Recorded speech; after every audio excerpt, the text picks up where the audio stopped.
आज के लेक्चर में हम रेडियो एक्टिविटी के न्यूमेरिकल देखने जा रहे हैं। ओके, और इससे पहले कि आप इस लेक्चर को देखें, ये आपकी जिम्मेदारी है कि you should go through the last lecture, the 7th lecture, this one is 8th lecture. Okay, तो पहला क्वेश्चन रेडियो एक्टिविटी का न्यूमेरिकल का आप देख सकते हैं, स्क्रीन पे है। क्या बोलता है ये?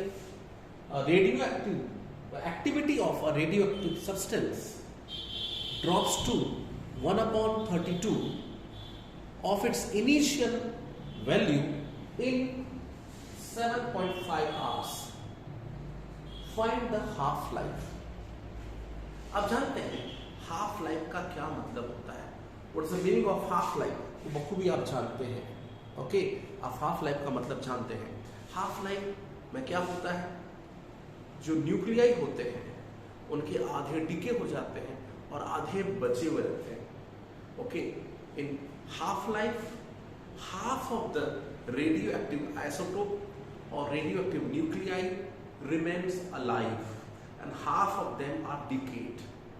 इसका मतलब अगर initially N naught nuclei present थे, ओरिजिनल न्यूक्लियाई, और हाफ लाइफ के बाद अगर n बचे हैं तो हम लिख सकते हैं n/n not equals to 1/2 after one half life.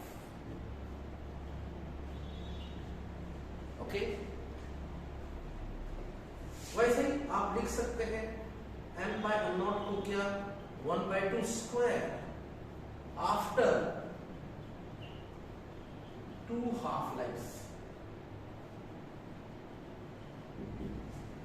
So after 2 half lives, you may write n/n0 equals to 1/2 whole square. एक हाफ लाइफ में हाफ हो जाएगा, अगले एक हाफ लाइफ में, सेकंड हाफ लाइफ में 1/4 हो जाएगा, थर्ड हाफ लाइफ में 1/8 हो जाएगा और आधा हो जाएगा। 1/4 का आधा 1/8, मतलब आप समझ चुके हैं। After n half lives, after how many n half lives, n/n0 is 1/2 whole power n। तो एक बहुत अच्छा फॉर्मूला आपके सामने आ रहा है। देखिए, after n half lives, how many nuclei will remain alive? 1/2 whole power n, fraction of n0, और n/n0 is 1/2 whole power n। अब आपसे क्या बोलता है क्वेश्चन में? यही चीज आप एक्टिविटी के लिए भी यूज कर सकते हैं। That r/r0 will be 1/2 whole power n. r/r0 will be 1/2 whole power n after n half lives. The activity has a fraction r/r0 equals to 1/2 whole power n. आप समझ रहे हैं? एक हाफ लाइफ के बाद आधा, 2 हाफ लाइफ के बाद 1/4, 3 हाफ लाइफ के बाद 1/8। और आपको प्रॉब्लम बोला है कि एक्टिविटी जो है वो कितनी हो गई है। एक्टिविटी जो है बच्चों वो बता रहा है कि it is what 1/32। r/r0 equals to 1/2 whole power n is 1/32, और 1/32 को आप लिख सकते हैं क्या बच्चों?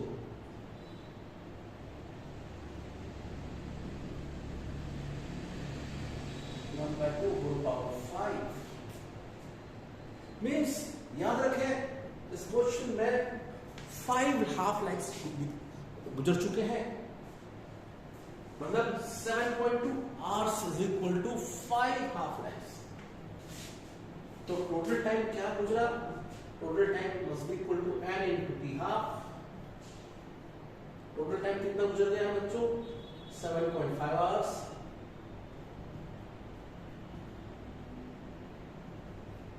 यहां से टी हाफ क्या?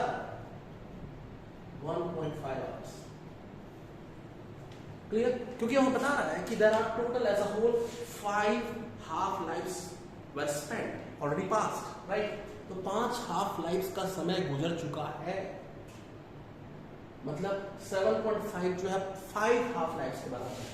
7.5 जो है 5 हाफ लाइफ्स के बराबर है। इसमें एक हाफ लाइफ कितने का होगा? 1.5 hours। Now next question, You can see here, what does the question say? ये बोलता है for a radioactive material half life is 10 minutes. 10 minute का half life है. Okay? If initially there are 600 nuclei, initially कितने nuclei हैं? 600 nuclei हैं. Okay? Then time taken for disintegration of decay of 450 nuclei is, तो याद रखें 450 nuclei disintegrate हो गए, डीके हो गए, बचे कितने? 600 में अगर 450 डीके हो गए तो हाउ मेनी विल रिमेन? 150. तो यहां पे बच्चों n by n not 150 by 600 है. हमारे फॉर्मूले में ये जो n होता है ये होता है the number of nuclei which are remaining undecayed, so that will be what? 150, because 450 have already disintegrated. So how many are remaining now? 150. तो इसको जब देखेंगे तो क्या है बच्चों? 1/4, 1/2 to the power 2. और आप जानते हैं आपका बेसिक फॉर्मूला अभी बताया मैंने आपको, क्या? n by n naught is 1/2 to the power 2. Means how many half lives are passed? 2 half lives. Okay, how many half lives are passed here? 2 half lives. Okay, तो आप देख रहे हैं टोटल टाइम जो है वो 2 हाफ लाइफ के बराबर है.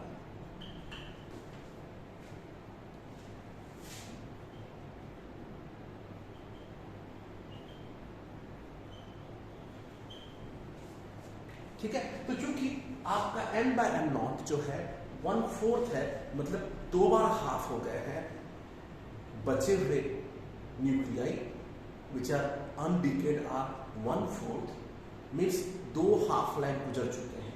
Total time 2 into t half होगा. तो यहां पे आपको दिया है t हाफ कितना? 10 मिनट्स. तो कितना टाइम गुजर गया बच्चों? 20 मिनट्स गुजर गया. ओके,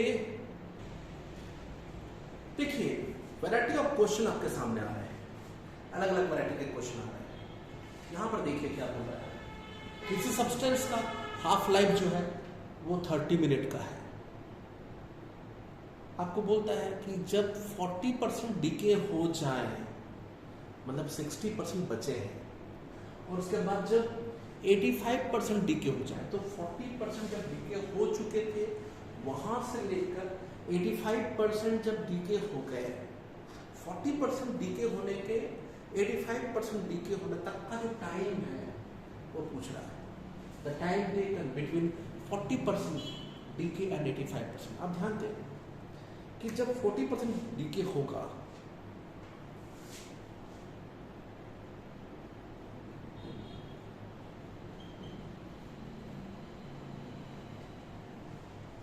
तो सब में n1 by n not 40% DK हो गया तो 60 बचा है.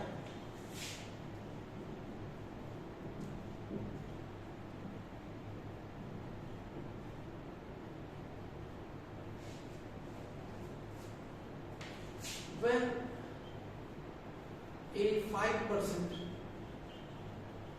decays, जब 85% डीके हो जाएगा तो कितना बचेगा? 15%. तो n2 by n naught, and not original, n2 remaining one, that will be what? 15%. मतलब n2 आप देख सकते हैं 0.15 n naught.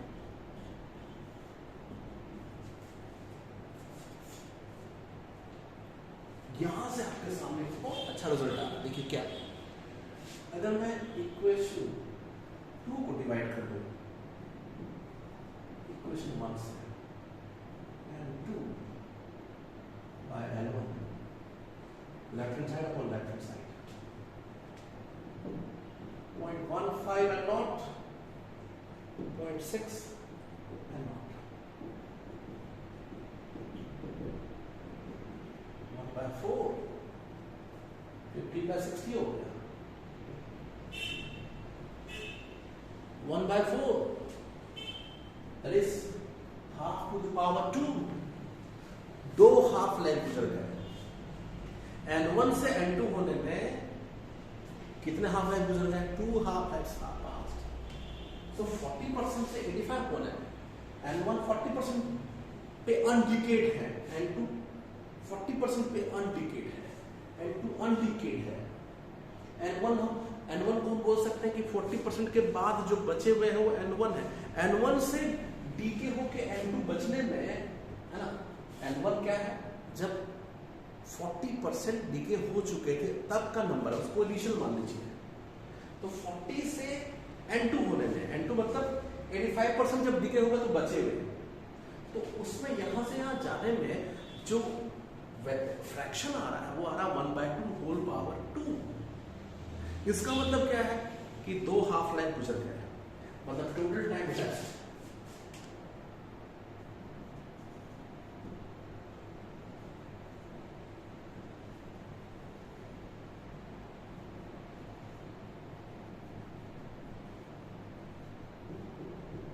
2 half life.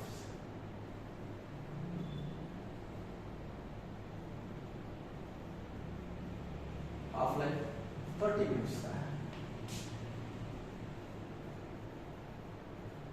तो 60 मिनट में वो 40% से 85% तक डीके हो जाएगा। देखिए मैंने जो लास्ट 2 क्वेश्चन किया, ये क्वेश्चन नीट में आया हुआ है 2016 में, उसके पहले वाला 2018 में, कुछ ऐसे क्वेश्चन बता रहा हूँ जो कि आपके एग्जाम में आए हुए हैं।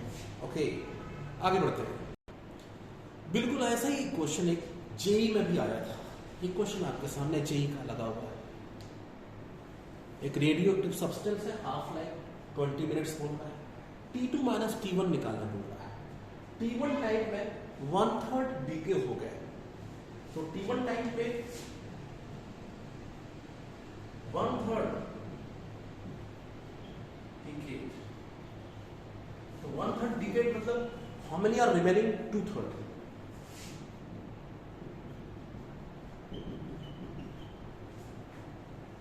वैसे T2 पे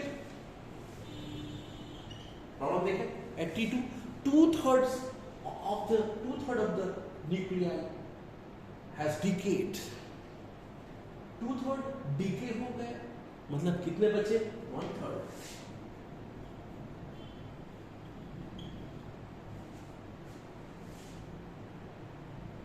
ये N2 बचा हुआ है, 1/3 बचा है, यहाँ पे 2/3 बचा है। अब इन दोनों को अगर मैं डिवाइड कर देता हूं,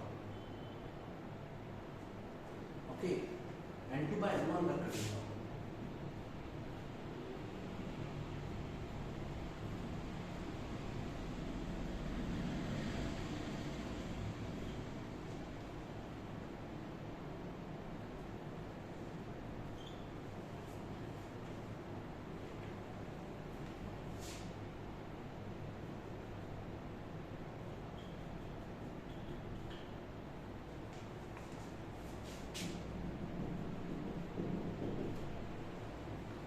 तो N2 से N1 होने में हाफ हो जा रहा है, हाफ लाइफ, एक हाफ लाइफ दिख रहा है।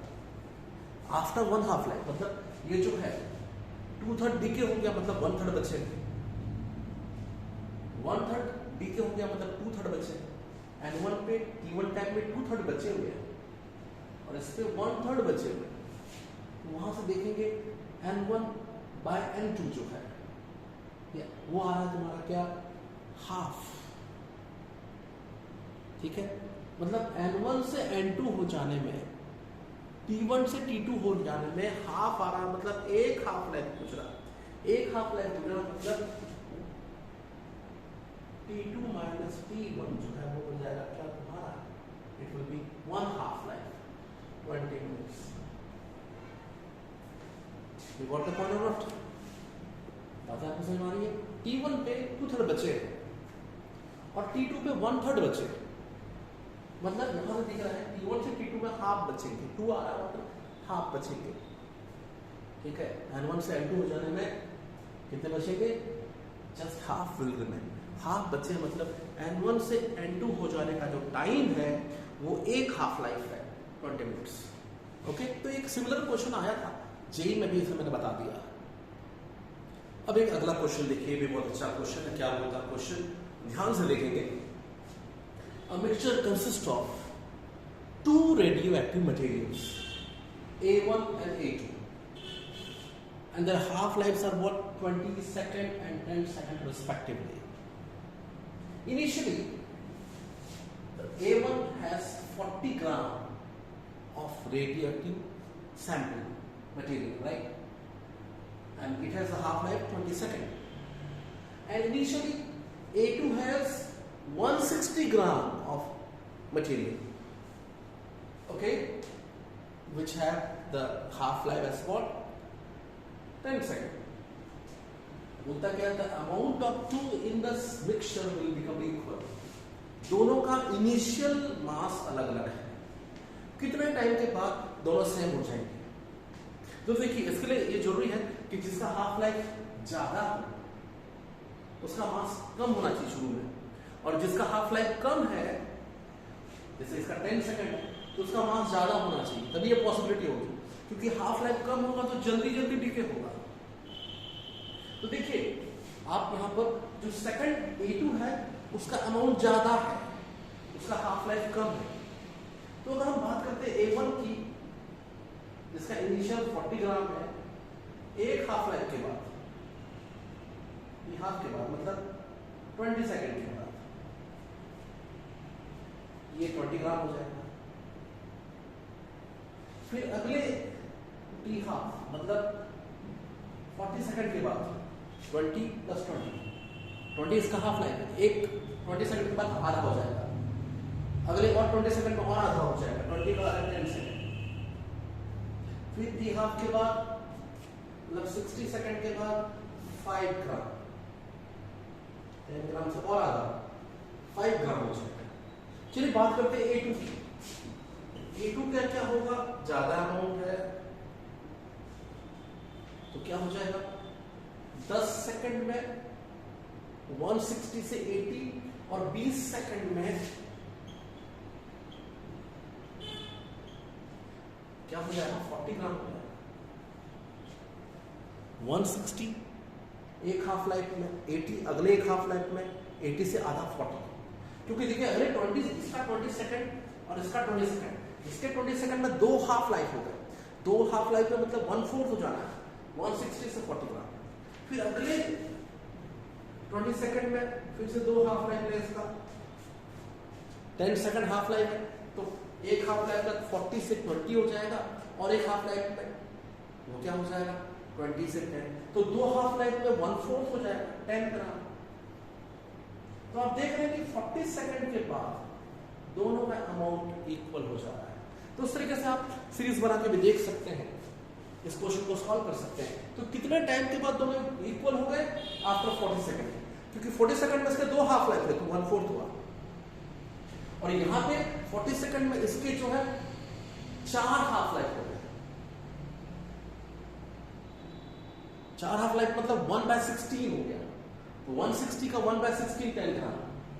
ये 40 सेकंड में 20 सेकंड का इसका हाफ लाइफ है पहले वाले का, तो 40 सेकंड में दो हाफ लाइफ है, दो हाफ लाइफ मतलब 40 का 1/4 10 ग्राम, और दोनों बराबर हो गए। तो इसे समझिए आप, इस तरीके से आप जो है हाफ लाइफ्स के साथ साथ आप जो है वैरायटी ऑफ क्वेश्चंस बना सकते हैं, याद रखें। तो आप देख रहे हैं कि वैरायटी ऑफ क्वेश्चंस जो है वो कैसे रेडियो एक्टिविटी में पूछे जाते हैं, राइट। अगला एक बहुत अच्छा क्वेश्चन आपके सामने फिर से आ रहा है। क्या बोलता है, we have two elements A and B. A has the half life 20 minutes, B has the half life 40 minutes. Initially they have the same number of nuclei and not की वैल्यू, इनिशियल जो value है उनकी क्या है, वो same है, उनकी initial value जो है वो सेम है, राइट। आगे देखिए क्या बोलता है, आफ्टर 80 मिनट्स। तो जब आप बात करते हैं आफ्टर 80 मिनट्स, तो याद रखिए A का 4 हाफ लाइफ होती है। क्यों, क्योंकि एक हाफ लाइफ कितने का है, 20 मिनट का। 20 मिनट का मतलब 80 मिनट्स में 4 हाफ लाइफ। और B के कितने हाफ लाइफ हो जाएंगे, B का हाफ लाइफ 40 मिनट का है, तो 80 मिनट में 2 हाफ लाइफ हो जाएंगे। इसलिए ए के जो बचे हुए न्यूक्लियाई होंगे, रिमेनिंग न्यूक्लियाई, उनका फ्रैक्शन क्या हो जाएगा 1/2 whole power 4, 1/16, right.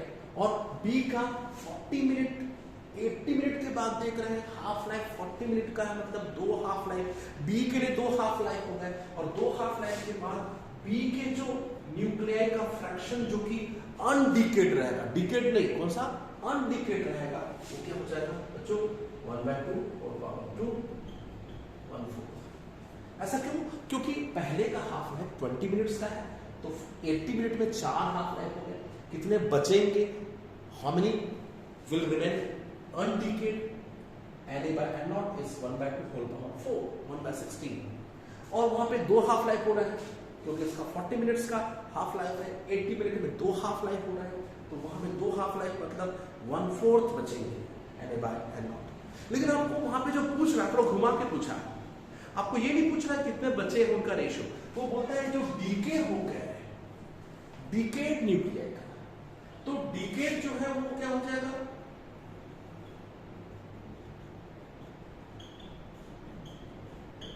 15/16, 1 minus fraction है तो 1 से माइनस करेंगे, यहां पे डिकेड क्या हो जाएगा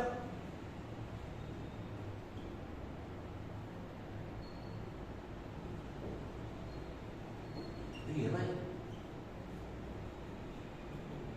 3/4, आप समझिए 1/16 बचे हैं, मतलब 15/16 चले गए, यहां 1/4 बचे हैं, मतलब 3/4 डीके हो गया। तो जब दोनों का रेशियो देखेंगे तो क्या हुआ 15/16 अपॉन 3/4, क्या जाएगा बच्चों, सॉल्व करेंगे तो 5/4 अनडिकेड न्यूक्लियाई रेशियो, ठीक है। तो जो अनडिकेड है, डीके हो गया 1/16, अनडिकेड 15/16, डीके हो गया 1/4, अनडिकेड 3/4, उन दोनों का रेशियो लेंगे तो इट इज व्हाट 5/4। तो 80 मिनट के बाद ए और बी के जो डिकेड न्यूक्लियाई होंगे, जो डिसइंटीग्रेट हो गए, उनका रेशियो क्या होगा 5/4 होगा। ओके, तो हाफ लाइफ में आप वैरायटी ऑफ क्वेश्चन देख रहे हैं। अगले क्वेश्चन में चलते हैं। अगला क्वेश्चन देखिए जो कि जेई और नीट दोनों में पूछा गया है। क्या बोलता है, radio active material A has the decay constant 8 lambda and B has the decay constant what lambda. Initially they have same number of nuclei. After what time the ratio of number of nuclei of A and B will be 1/E. तो देखिए after T time, if you think of A, Na will be n0 into e to the power minus lambda at. अब जानते हैं basic formula आपके पास है, n equals to n0 e to the power minus lambda at। Means n की value क्या लिख सकते हैं आप, n0 e to the power minus 8 lambda t, right?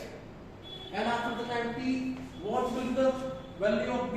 It will be nb equals to n0 e to the power minus lambda bt, and lambda b for the b, the decay constant is what, n0 e to the power minus lambda t।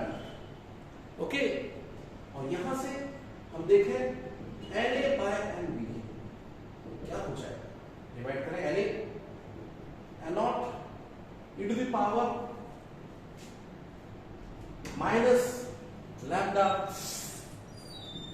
80, lambda की value क्या दी यहाँ पे 8 lambda T.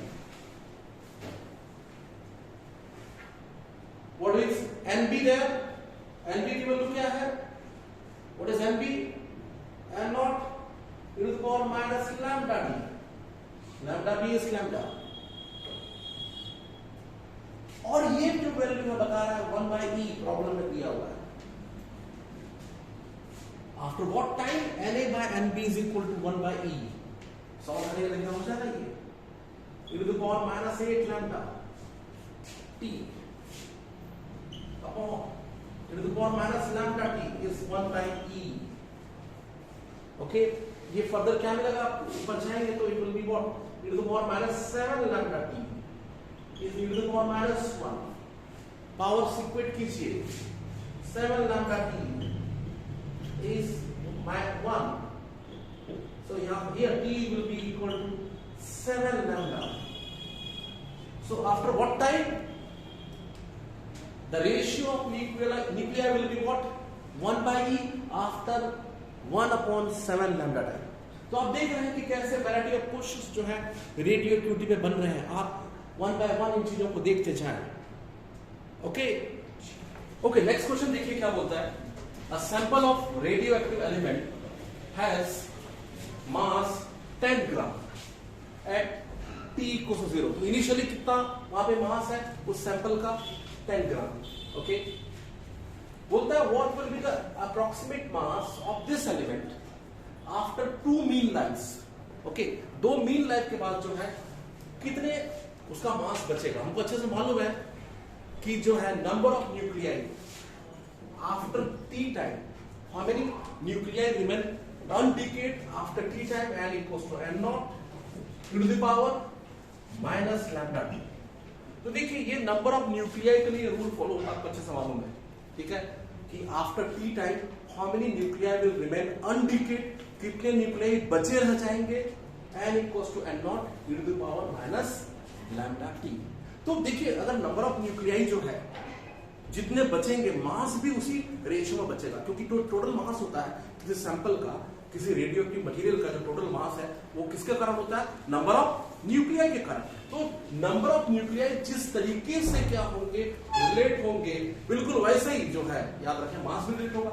So what mass will remain undecayed, m equals to m nought e to the power minus lambda t. इसी rule को वो भी follow करेगा, मास भी. So after what time we have to find out the remnant mass of the nuclei after 2 mean lifes. आप अच्छे से जानते हैं मीन लाइफ कितने का होता है. मीन लाइफ को बता चुका हूं, लास्ट लेक्चर आप जरूर देख लीजिए, उसमें हमने देखा था मीन लाइफ, एक मीन लाइफ 1 by लैम्डा होता है. तो 2 मीन लाइफ्स की जब आप बात करेंगे तो what will the time there? Twice of tau, that is twice into 1 by lambda, 2 by lambda.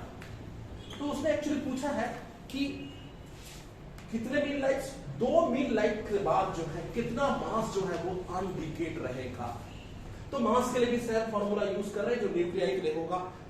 n जो है व्हाट नंबर ऑफ न्यूक्लियाइज अनडिकेड होता है, वैसे m जो है मास अनडिकेड होगा. अब यहां पे अगर मैं t की जगह 2 मीन लाइफ मतलब 2 by lambda टाइम. ओके, एक मीन लाइफ जो होता है कितने का होता है आपको मालूम है, that is 1 by lambda. Value रखते हैं तो 2 मीन लाइफ के बाद कितने बचेंगे? 2 by lambda. आपने t की जगह क्या रखा बच्चों? 2 by lambda. तो कितना मास जो है वो अनडिकेड होगा? e to the power minus 2.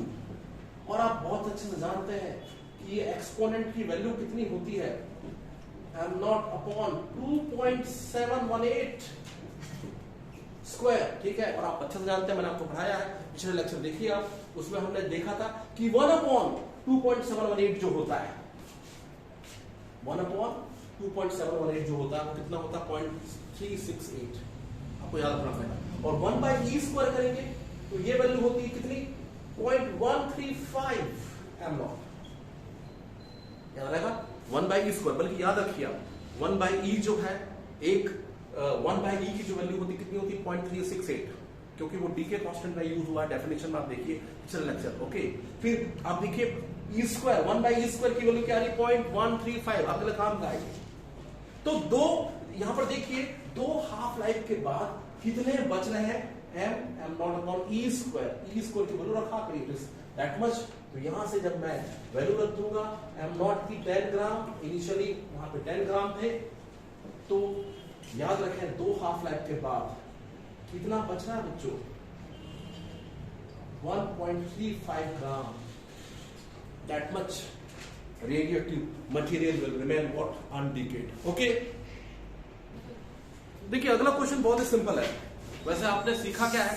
आपने सीखा है कि अगर आपको किसी रॉक की, किसी फॉसिल की क्या निकालनी है, एज निकालनी है, तो आपके पास फॉर्मूला है T = 1 by lambda log of n0 by n, या लिख सकते हैं 1 by lambda log of r0 by r to the base E। और हमने कार्बन डेटिंग की बात की है पिछले लेक्चर में, हमने देखा कि कार्बन डेटिंग क्या होता है, कार्बन 14 जो है वो लिविंग ऑर्गेनिज्म में क्या होता है, कितना होता है, और जो डेड प्लांट्स है उसमें कार्बन 14 की वैल्यू क्या हो जाती है, उनकी एक्टिविटी को आप चेक करते हैं, ठीक है, 1 by lambda, ठीक है, वो मीन लाइफ से आप देख सकते हैं उसको, और उस पर वैल्यू रखने के बाद आपको जो है टाइम निकल जाता है, किसी भी फॉसिल की जो है आप एज निकाल सकते हैं। लेकिन यहाँ पे एक शॉर्टकट ट्रिक है, क्योंकि आपको लॉगरिथम के चक्कर में पढ़ने का मतलब ही नहीं है, और वैसे भी जो है आपको जो ऑब्जेक्टिव्स का जो अप्रोच होता है उसमें आपको कोई लॉग का चक्कर पाना है ही नहीं। ओके, अब देखें हमें काम की चीज क्या, हमें इसे कैसे बनाया, सीधा सीधा फंडा है क्या, x to y, अगर यहाँ पे देख रहे हैं क्या x to y जो है इसकी वैल्यू आपको कितनी नजर आ रही है, अब ध्यान से देखें 1:7, 1:7 का मतलब आप जानते हैं रेशियो प्रोपोर्शन में मैंने आपको एक्सपर्ट कर दिया था पहले, आप ध्यान से देखें 1:7 मतलब 1/8 बचा है, y 7 हो गया है, x 1 है, तो रेशियो देखेंगे तो क्या होगा, आप यहां से देखें 1/8 जो है x की वैल्यू जो है, x की वैल्यू 1/8 बची है, और 1/8 बचना मतलब 3 half life, 1/2 whole power 3, 3 half life गुजर चुके, मतलब टोटल टाइम सीधे सीधे 3 हाफ होगा, और आपको वहां पे t हाफ दे दिया है कितना, 1.4 बिलियन ईयर्स। ओके, और यहां से ये हो जाएगा 4.2 बिलियन ईयर्स टोटल टाइम। तो इसे देखना बहुत सिंपल था, अगर आप ऑब्जेक्टिव अप्रोच के टर्म में देख रहे हैं तो विद इन 10 सेकंड इस क्वेश्चन को बना सकते हैं, बहुत ज्यादा टाइम लगाने की जरूरत नहीं है आपको, आप सीधे देखिए 1:7 हो जाना मतलब केवल 1/8 जो है वो बचा है x, तो 1/8 बचा मतलब कितने हाफ लाइफ होगा, 3 हाफ लाइफ, 1/2 होल पावर 3, और 3 हाफ लाइफ होगा, इसका मतलब क्या है बच्चों कि 3 टाइम्स ऑफ 1.4 10 9 इयर्स हो चुके हैं, इतने इयर्स यहाँ पे हो चुके हैं। तो ये एक सिंपल क्वेश्चन था। चलिए एक लास्ट क्वेश्चन और देखते हैं। ओके स्टूडेंट्स, लास्ट क्वेश्चन देखते हैं, ये भी बहुत अच्छा क्वेश्चन आपके सामने है, ठीक है, क्या बोलता है, radio sample S1 has activity of 5 microcurie, right, आप जानते हैं 1 क्यूरी क्या होता है, 3 × 10 डिसइंटीग्रेशन पर सेकंड, 1 रदरफोर्ड क्या होता है, 10⁶ डिसइंटीग्रेशन पर सेकंड, 1 बैकरल क्या होता है, 1 डिसइंटीग्रेशन पर सेकंड, ये मैंने लास्ट लेक्चर में आपको बताया था। ओके, तो देखिए क्या है कि जो S1 सैंपल है उसकी जो एक्टिविटी है वो कितनी है, 5 माइक्रोक्यूरी, और जो तुम्हारा S2 है उसकी जो एक्टिविटी दैट इज व्हाट 10 माइक्रोक्यूरी। आपसे बोल रहा है कि S1 और S2 का हाफ लाइफ क्या होना चाहिए, राइट, एक्टिविटी के, तो एक्टिविटी के लिए फॉर्मूला आप क्या यूज करते हैं, पहला सैंपल जो है उसकी एक्टिविटी जो है क्या हो जाएगी, R1 = R0, okay, e⁻⁻⁻ λ1p, और ये दिया तुमको कितने बच्चों, 5 माइक्रोक्यूरी, और जो दूसरा सैंपल है, ठीक है, उसकी एक्टिविटी कितनी है, 10 माइक्रोक्यूरी है, ये बस में, लेकिन वहां पे आपको देखिए कि जो दूसरा सैंपल है, पहले सैंपल का जो नंबर है वो ट्वाइस है दूसरे सैंपल का, इसलिए यहां देखिए जो दूसरा सैंपल होगा उसकी एक्टिविटी हाफ हो जाएगी, नंबर ऑफ जो सेकंड सैंपल है उसके जो नंबर से हाफ है, पहले वाले का ट्वाइस है, तो नंबर से एक्टिविटी डिसाइड होती है, आपको मालूम है dn/dt, आप जानते हैं कि dn/dt की एक्टिविटी आर होती है, दैट इज dn/dt होती है, दैट इज -λn, ये आप आपको भी जानते हैं, ठीक है। तो आप इस चीज को समझें कि जो एक्टिविटी है उसे आप किस तरीके से देखेंगे। ओके, यहां पर देखिए एक्टिविटी जो है आर, अगर पहले की बात करेंगे R1 की, ठीक है, तो R1 की वैल्यू वहां पे क्या आ रही है बच्चों, और ध्यान से देखें dn/dt = -λn0, λ1 n0, और जो दूसरे की एक्टिविटी है वो कितनी आ रही है R2, वो हो जाएगी -λ2 n0/2, क्योंकि पहले सैंपल में नंबर ऑफ न्यूक्लियाई डबल है, दूसरे में जस्ट हाफ है। यहां से आप देखें ये एक्टिविटी 5 है, ये एक्टिविटी 10 है, इनको डिवाइड करेंगे तो λ1/λ2, 2 लैम्डा, ये 2 पर चला जाएगा, 2 लैम्डा 1 बाय लैम्डा 2, इसके वैल्यू हो रही है 5 बाय 10, जो कि लैम्डा 1 बाय लैम्डा 2 कह देगा आपको, ये 5 बाय 10 मतलब हाफ और ये 1 बाय 4।